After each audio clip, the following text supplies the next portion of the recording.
मग बाबासाहेबांचं नाव आहे तो संविधानाला कारणीभूत आहे, त्याला तुम्ही संपवायला निघाले.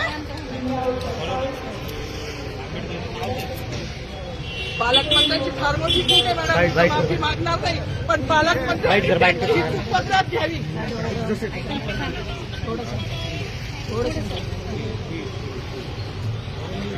मला मीडियाशी घेणं नाही मॅडम, मला सस्पेंड केलं, मी मारूचे गाड्या उपसीन, मी माफी काम करीन, पण बाबासाहेबांची ओळख पुसून येणार नाही. मला सस्पेंड करायचं करू शकता मॅडम. बाबासाहेबाला संपवायचं काम करायचं नाही.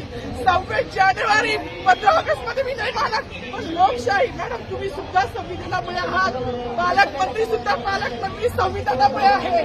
कोणताही जाती भेद नाही, सगळी समानता त्यांनी दिली आहे. बाबासाहेबांचं नाव आता तरी भाषणात येईल, मग तरी भाषणात येईल. ज्या लोक संविधानाला लोकशाहीला कारणीभूत नाही त्यांची नावं वारंवार घेतली गेली, मग जो संविधानाला कारणीभूत आहे तो प्रजासत्ताक दिनाचा जो मानकरी आहे त्याचं नाव भाषणात का नाही.